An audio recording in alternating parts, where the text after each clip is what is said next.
Now, let's just talk about another rule of logarithm, which is known as the power rule.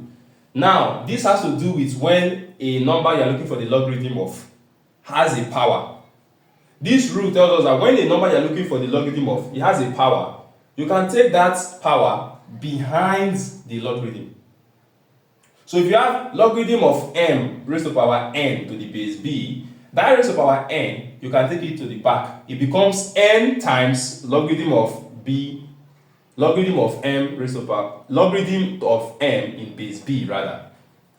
So this rule deals with numbers that we are looking for their logarithm, but those numbers have powers. You take those powers over to the back of the logarithm sign. It's a part of helping us to simplify our questions when we are solving logarithms. Look at some examples, because as I always say, examples make it easier to understand. Now you might be told to find the logarithm of 8 raised to the power 4 in base 2.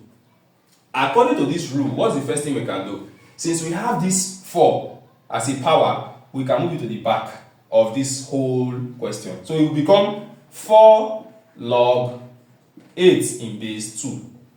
That's basically what this rule tells us we can do. Alright? But if you even look at this, 8 can also still be broken down to have a power. Right? So since we have 8, 8 is the same thing as 2 raised to the power 3, right? 2 times 2 times 2 is 8. Alright? So I can still write this as 4 log to the base 2 of 2 raised to the power 3. And then if you notice, I have another power again. So I can apply this power rule once more by taking this power to the back.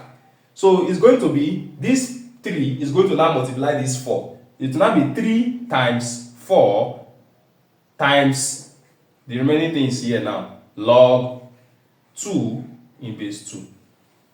What is 3 times 4? That is 12 log 2 in base 2.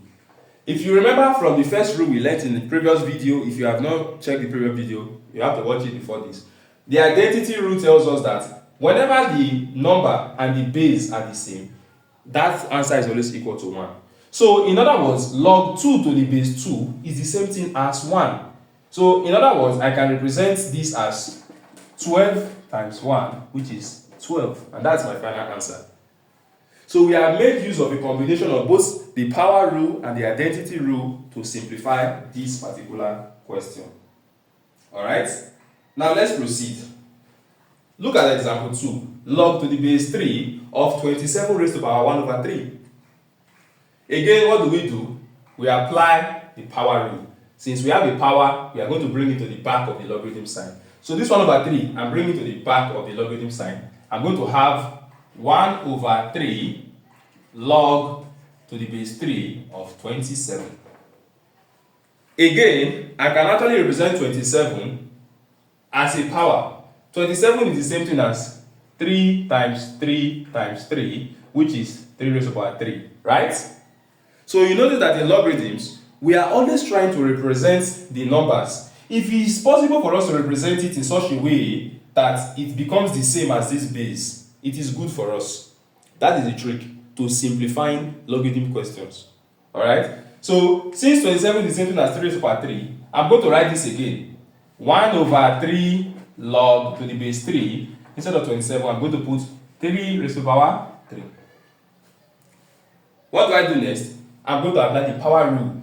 Since this number I'm looking for the logarithm of has a power, I'm going to do what? Apply power rule and move it to the back of this logarithm sign. I will now have 3 times 1 over 3 log 3 to the base 3. Alright? So what is 3 times 1 over 3? Definitely these are going to cancel out. I have 1. 1 times log 3 to the base 3. If you notice, we can use the identity rule here. Once the base and the number are the same, that logarithm is equal to 1. So this is the same thing as what? 1 times 1, which is equal to 1. And that is how simple logarithm questions can be. Let's solve more questions on logarithm using the power rule.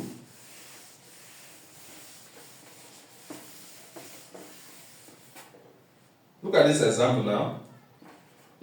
Find the logarithm of 125 raised to the power minus 2 in base 5. Once again, we are applying the power rule because we have a power here. So we are going to move this minus 2 to the back of the whole question. That will be minus 2 log 125 in base 5. Can 125 be represented as a power of 5? Yes, because 5 times 5 times 5 is 125. That means 5 raised to the power 3 is 125. So in place of 125, I'm going to put 5 raised to the power 3. So this becomes minus 2 log to the base 5 of 5 raised to the power 3. Right? I'm going to apply the power rule again and move this 3 to the back. That will become what? 3 times the minus 2 that is already there times log 5 to the base 5. What is 3 times minus 2? 3 times minus 2 is something as minus 6, and then we have log 5 in base 5. According to the identity rule, log 5 in base 5 is equals to 1. Alright, all of this is equals to 1. So I'm going to have what? Minus 6 times 1, and the final answer is minus 6. Alright, so let's see if we can do some examples on our own, because that is basically what power rule is all about.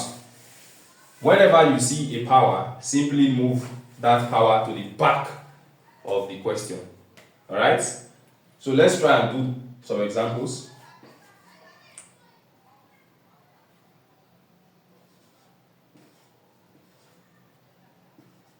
So what is the logarithm of 36 squared in base 6? And also, what is the logarithm of 49 raised to the power minus 4 in base 7?